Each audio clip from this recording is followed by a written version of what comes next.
But I do want to start with a guy near and dear to my heart, and that's Lamar Jackson. Folks, I love me some Lamar Jackson. If you guys ever play fantasy, you grab Lamar, it's lights out. You're going to win the season. But I want to start with Lamar because it's something that happened to him this week. And I'm a problem solver. I like to help. It's kind of a downfall of mine. You know, the wife will be like, man, I can't believe this happened, and I want to solve the problem. But you're not supposed to try to solve it, right? You're supposed to just listen. But I have some advice for Lamar. You can't fix what you can't face. And you guys know the old media model, right? It used to be that after the game, the players and the coaches, they go to the podium and they meet the media. And then the media goes back and assembles their story, puts it in the newspaper. They're the gatekeepers, okay? The internet and social media kind of changed that, right? So now players, they can go to the podium and kind of bob and weave and duck the tough questions and hem and haw. Then they go to their social media and they can totally change the narrative. They can shape it however they want, right? So, I don't know, you have another stinky playoff game, right? As Lamar Jackson did back in January, and you can just wash that away. Whatever. Hey, here I am working out. I lost 15 pounds in the offseason, you know, and I'm doing all this fun stuff. But the reality is Lamar Jackson's got a big problem on his hands, and he's got to face that. And the new model of, hey, I can just control the narrative on social media, or I can go on my buddy's podcast, a former player, and they're going to toss me a bunch of softballs. And again, I'm changing the narrative. Folks, we are, 8 months removed from Lamar Jackson totally pooping his pants on national television against the Chiefs in a massive letdown again. And now Lamar went on the radio this week and he was asked about playoff criticism. It was a bit of a softball. Here's his response. I really don't care what the criticism is, what the critics say, because at the end of the day, I just came off a season in the injury the year before, and we made it all the way to the LC in the new system, So it's nothing to be down in myself, my teammates, or anything like that, because we made it far and further than the years that we've been. We haven't been to the LC in a long time, so we started off, we're getting closer, I'll say that. We just got to keep going, and God's will, we'll be there, because that's our goal. We criticize ourselves more than anyone else. So what people say on the outside, that's just their takes, Yeah. Okay. A lot of word salad, Lamar. I get it. And then you move on to the next question.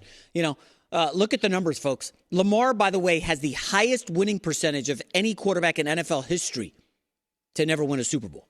I mean, he hasn't even got to the Super Bowl yet. Look at these numbers. He falls off a cliff in the playoffs. And I know winning in the postseason is hard. A great producer, Ryan, provided me, hey, Jay, I know Lamar's only 2-4. Peyton Manning also started his postseason career 2-4. I get it. It's hard. It's a tiny sample size. We can't crush the guy. But when the two most exciting players in the NFL, without question, it's Patrick Mahomes and Lamar Jackson. Those two guys are at the top of the list. You never know what Mahomes is going to do, and Lamar is breathtaking to watch him run and scramble.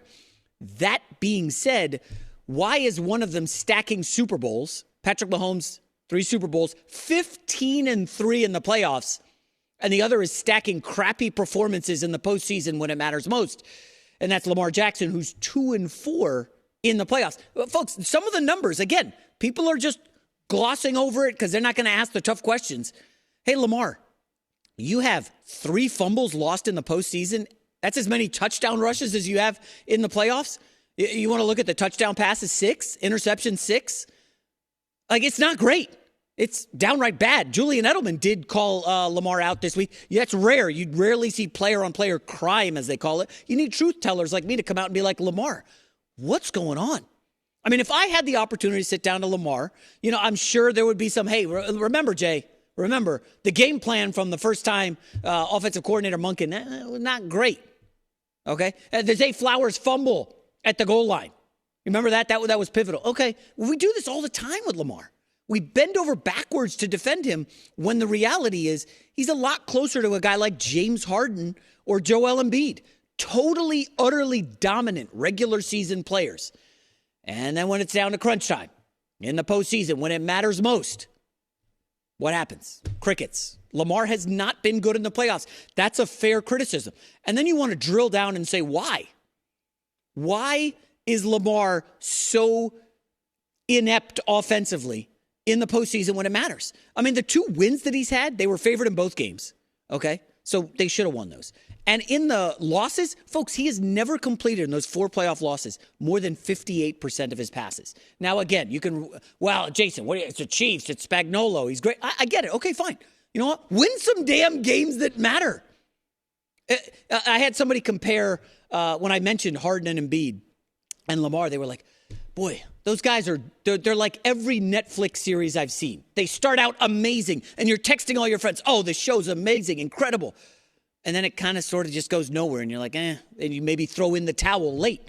I mean, if I got Lamar right here on the couch, and he won't do it because he's not going to take tough questions, I'd say, Lamar, man, I'm a huge fan. What's going on in the playoffs? Let's look at this game right here. I'm going to toss the Chargers rookie year, 48% complete. We'll toss that one out. But look at the other ones. We know the defenses want to contain you in the pocket and make you win from the pocket. Why can you win from the pocket in the regular season?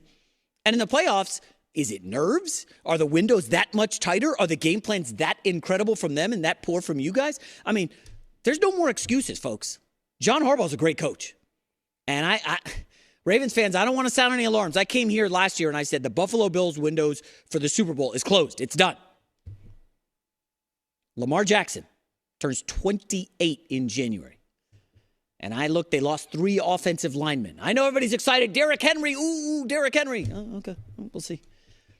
Lost a defensive coordinator. Lost 2 other defensive coaches. Down 4 defensive starters. Folks, you got to wonder, is the Baltimore Ravens Super Bowl window closing?